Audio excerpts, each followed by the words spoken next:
Guys, இப்போது என்ன பிரச்சனைனா, பையன் நான் ஒரு ராட்வீலர் குட்டின்னு தான் வாங்கினேன்.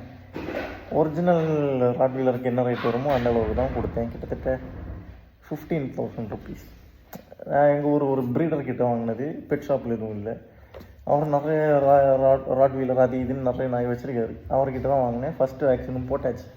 இப்போது என்ன பிரச்சனை அப்படின்னா, பையன் ஒரு நம்ம யூடியூப்லாம் பார்க்கும்போது ராட்வீலர்லாம் கொஞ்சம் பயங்கரமான சைஸ்லாம் வருது. ஆனால் இவன் என்னடான்னா சைஸே இல்லை, ஒரு ராட்வீலர் போடுற மாதிரி இல்லை, ஒரு டேஷ் மவுண்ட் மாதிரி இருக்கு அவன் பையன். ஒரு கொஞ்சம் பெரிய டேஷ் மவுண்ட் மாதிரி, கொஞ்சமும் ஆக்டிவாகவே இல்லை. ஒரு ராட்வீலர் யூடியூப்லாம் பார்க்கும்போது பயங்கரமாக ஆக்டிவாக எல்லாம் போடுவாங்க. ஆனால் இவன் என்னடான்னா கொஞ்சம் சோம்பேறியாக இருக்கான் பையன்.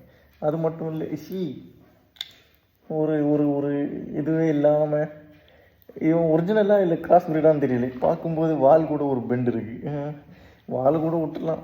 இதுக்காக நம்ம நாய் வாங்காமல் இருக்கக்கூடாதுன்னு தான் இவனை வாங்கினேன். ஆனால் ரொம்ப சோம்பேறியாக இருக்கேன் கைஸ்.